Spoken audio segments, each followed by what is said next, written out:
Et lorsque nous suspendîmes au-dessus d'eux le mont comme un gigantesque nuage, et qu'ils crurent qu'il allait tomber sur eux, nous leur dîmes, « Prenez fermement ce que nous avons donné, le livre, et rappelez-vous ce qu'il contient, peut-être craindrez-vous Allah. » Et quand ton Seigneur prit des reins des fils d'Adam, les descendants de toute leur lignée, et les fit témoigner contre eux-mêmes, « Ne suis-je pas votre Seigneur ?» Si, répondirent-ils, et nous en témoignons. Alors, au jour de la résurrection, vous ne direz plus « Nous n'y avons pas été attentifs », ni ne direz « Nos pères avaient déjà donné des associés à Allah, et nous sommes leur postérité. » Nous feras-tu donc périr pour les actes des imposteurs? C'est ainsi que nous détaillons clairement les signes. Peut-être reviendront-ils de leur égarement. Récite-leur l'histoire de celui à qui nous avions apporté nos signes et qui s'en sépara. Satan l'ayant attiré à sa suite, il rejoignit le nombre des dévoyés. Si nous avions voulu, nous l'aurions élevé par ses signes, mais il a penché pour la terre et a suivi ses propres désirs. Comme le chien qui, si tu fonces sur lui, halète. Et si tu le laisses, halète. Tel est l'exemple des gens qui ont renié nos signes. Alors, raconte-leur cette histoire. Peut-être réfléchiront-ils. Bien mauvais exemple est celui des gens qui ont traité nos signes de mensonges, alors qu'ils ne faisaient que se léser eux-mêmes. Celui qu'Allah veut orienter vers la bonne direction. Celui-là est bien dirigé. Et ceux qui l'entendent égarer, ceux-là sont les perdants. Nous avons destiné pour la géhenne un grand nombre de djinns et d'humains. Ils ont des cœurs qui ne leur servent pas à comprendre, des yeux, mais pour ne pas voir, et des oreilles, mais pour ne pas entendre. Ceux-là sont comme les bêtes, ou plus égarés encore. Ceux-là vivent plongés dans l'indifférence. C'est à Allah qu'appartiennent les plus beaux noms. Servez-vous-en pour l'invoquer, et laissez ceux qui en altèrent le sens.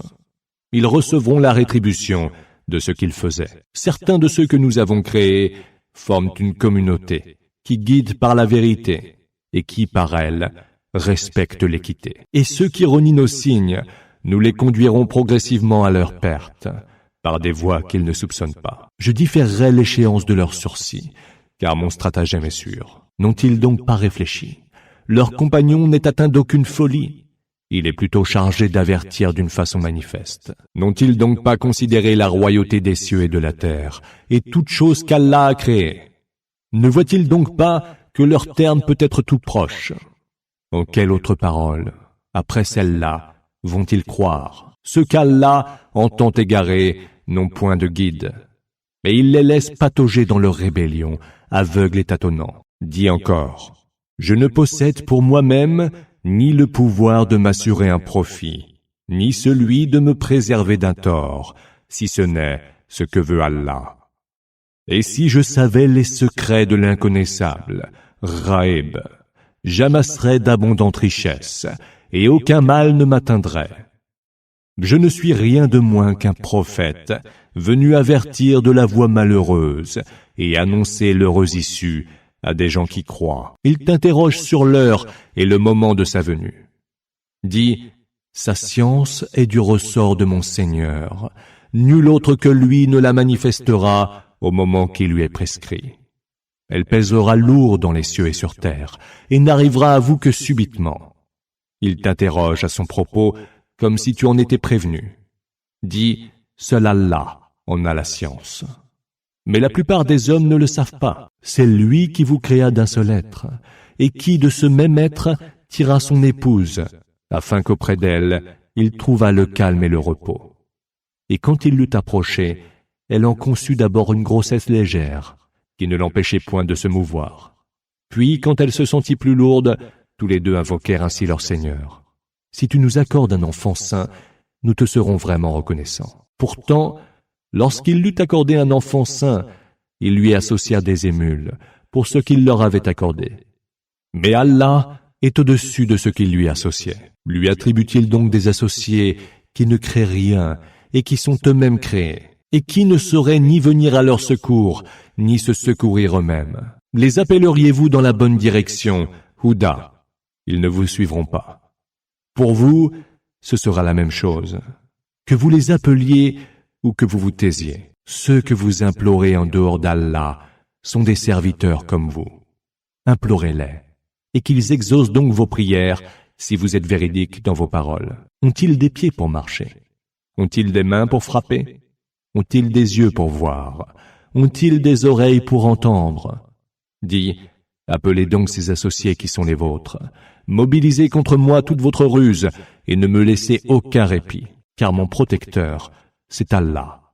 Lui qui a fait descendre en révélation le livre, lui qui se charge de protéger les vertueux. Ceux que vous invoquez en dehors de lui ne peuvent ni venir à votre secours, ni se secourir eux-mêmes. Et si tu les appelles vers la bonne direction, Huda, ils ne t'entendent pas. Tu les vois qui te regardent sans vraiment rien voir. Recherche la conciliation, ordonne le convenable et évite les ignorants. Et si Satan te tente par quelque tentation, trouve refuge auprès d'Allah, car il entend tout et il est omniscient. Aussitôt que les effleure la moindre tentation de Satan, ceux qui ont la piété se rappellent, et les voici de nouveau lucides, tandis que leurs frères, ceux des démons, sont poussés vers l'erreur et ne peuvent plus se retenir. Quand tu ne leur apportes pas de versets, ils disent « Pourquoi n'en inventes-tu pas un ?» Dis « Je ne fais que suivre ce qui m'est révélé par mon Seigneur. » Voilà les versets, qui sont des preuves éclatantes venues de votre Seigneur, une bonne direction, Huda, et une miséricorde pour des gens qui ont la foi. Et quand le Coran est récité, écoutez-le, et prêtez en silence une oreille attentive à sa lecture. Peut-être serez-vous touché par la miséricorde. Invoque ton Seigneur en ton fort intérieur, avec humilité et crainte, à voix basse, matin et soir, et ne sois pas du nombre des distraits. Ceux qui se trouvent auprès de ton Seigneur ne refusent pas, par orgueil, de l'adorer. Ils lui rendent gloire et se prosternent devant lui. Au nom d'Allah, le tout clément, le tout miséricordieux. Il t'interroge sur le butin. Dis, le butin revient à Allah et à son messager. Craignez donc Allah.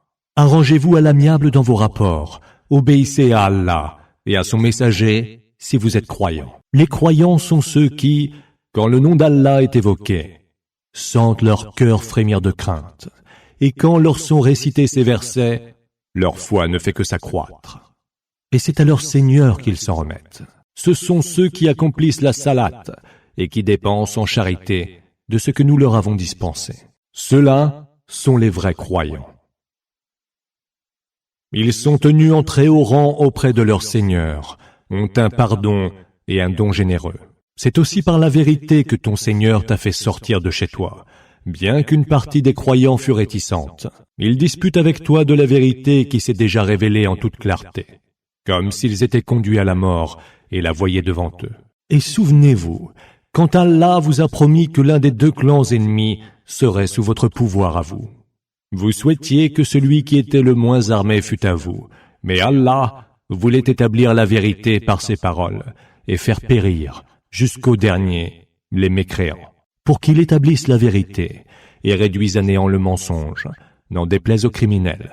Souvenez-vous aussi, lorsque vous imploriez le secours de votre Seigneur et qu'il vous répondit « Je vous envoie en renfort 1000 anges se succédant en vagues. » Allah ne le fit d'ailleurs qu'en heureuse annonce et pour que vos cœurs se rassurent. Et il n'est de victoire que par Allah, car Allah est tout-puissant et sage. Et souvenez-vous quand il vous enveloppa dans un sommeil sécurisant, et du ciel fit descendre sur vous une eau pour vous purifier. Éloignez de vous les suggestions abjectes de Satan, stimulez vos cœurs et raffermir vos pas. Alors ton Seigneur révéla aux anges, « Je suis avec vous. Affermissez ceux qui croient, cependant que je jetterai l'effroi dans les cœurs de ceux qui ont mécru. Frappez donc les coups et frappez le bout de chaque doigt. Cela parce qu'ils se sont rébellés contre Allah et son messager. Et celui qui se rebelle contre Allah et son messager, qu'il sache qu'Allah a la punition très dure. Tel est votre châtiment. Goûtez-le donc. Aux mécréants est promis le supplice du feu. Ô vous qui avez cru. Lorsque le jour du combat, vous rencontrez les mécréants marchant vers vous, ne leur tournez point le dos. Celui qui, en ce jour, leur tourne le dos, sauf s'il le fait pour adopter une stratégie de combat ou pour rejoindre un autre groupe, s'expose à la colère d'Allah. Son séjour sera la géhenne, et quel horrible sort! Vous ne les avez certes pas tués, mais Allah les a tués. Et lorsque tu as jeté une poignée de terre, ce n'est pas toi qui l'as jetée, mais c'est Allah qui l'a jetée. C'était pour soumettre les croyants à une bien belle épreuve, car Allah entend tout et il est omniscient. Ainsi en fut-il, et Allah annihile la ruse des mécréants. Si vous attendez un verdict d'Allah, ce verdict vous est venu, la victoire des musulmans. Si vous cessez de mécroire, cela vaudra mieux pour vous. Et si vous revenez, nous reviendrons, et votre nombre, si grand soit-il, ne vous sera d'aucune utilité. Allah est avec les croyants. Ô vous qui avez cru, obéissez à Allah et à son messager. Ne vous détournez pas de lui quand vous l'entendez qui s'adresse à vous. Ne soyez pas comme ceux qui ont dit « Nous avons entendu » et qui n'entendent point. Il n'est pire bête pour Allah que les sourds, les muets, ceux qui ne comprennent rien. Si Allah leur avait reconnu quelque bien, il les aurait fait entendre. Et s'il les avait fait entendre, ils se seraient tout autant détournés en s'opposant à ses enseignements. Ô vous qui avez cru, répondez à Allah et au messager lorsqu'il vous appelle à ce qui vous donne vie. Et sachez qu'Allah s'interpose entre l'homme et son cœur, et que c'est vers lui que vous serez rassemblés en foule. Redoutez donc d'être soumis à une tentation qui n'affectera pas exclusivement les injustes parmi vous. Et sachez qu'Allah a la punition très dure. Et souvenez-vous, quand vous étiez peu nombreux et faibles sur terre, vous redoutiez alors que les gens ne vous enlèvent, et il vous donna refuge, et vous appuya de son secours. Il vous fit don de la meilleure des subsistances. Peut-être serez-vous reconnaissants, ô vous qui avez cru. Ne trahissez pas Allah et le messager. Ne trahissez pas sciemment ce qui vous a été confié. Et sachez que vos fortunes et vos enfants ne sont pour vous qu'une tentation et qu'il y a, auprès d'Allah, une très grande récompense. Ô vous qui avez cru. Si vous craignez Allah, il vous dotera de discernement, rachètera vos péchés et vous pardonnera, car Allah détient une immense faveur. Rappelle-toi, ô Muhammad, lorsque les mécréants conspiraient contre toi pour te capturer, t'assassiner ou t'exiler. Ils conspirèrent, mais Allah a déjoué leur conspiration, car Allah surpasse tous les conspirateurs. Et rappelle-toi, quand on leur récitait nos versets et qu'ils disaient « Nous avons entendu ».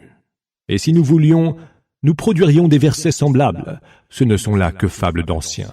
Et rappelle-toi aussi quand ils disaient « Ô Allah, si cela est la pure vérité, fais pleuvoir sur nous des pierres ou fais-nous subir un supplice très douloureux. » Mais Allah n'avait pas à leur faire subir de supplice alors que tu étais parmi eux.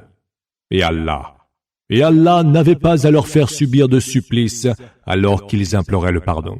Mais pourquoi donc Allah ne les soumettrait-il pas au supplice alors qu'ils repoussent les gens loin de la mosquée sacrée quand ils n'en sont pas les protecteurs?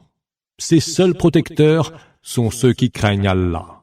Mais la plupart d'entre eux ne le savent pas. Ainsi, leur prière près de la maison sacrée, la Kaaba, n'était que sifflement et battement de mains. Goûtez donc le supplice pour votre mécréance. Ceux qui ont mécru dépensent leurs biens pour repousser les gens loin du chemin d'Allah. Ils les dépenseront, mais ils leur seront cause de regret. Puis ils seront vaincus. Et ceux qui auront mécru seront vers la géhenne rassemblés en foule, pour qu'Allah sépare celui qui est mauvais de celui qui est bon, et entasse les mauvais les uns sur les autres, pour en faire un seul amas qu'il précipitera dans la géhenne. Ceux-là sont bien les perdants. Dis à ceux qui ont mécru que, s'ils mettent fin à leur mécréance, tout le passé leur sera pardonné, et que s'ils récidivent, ils subiront le sort de ceux qui les ont précédés. Combattez-les, jusqu'à ce qu'il n'y ait plus d'associaterie et que le culte soit exclusivement voué à Allah. Mais s'ils mettent fin à leur mécréance, qu'ils sachent qu'Allah voit tout ce qu'ils font. Et s'ils se détournent encore, sachez alors qu'Allah est votre maître, le meilleur des maîtres et le meilleur des soutiens.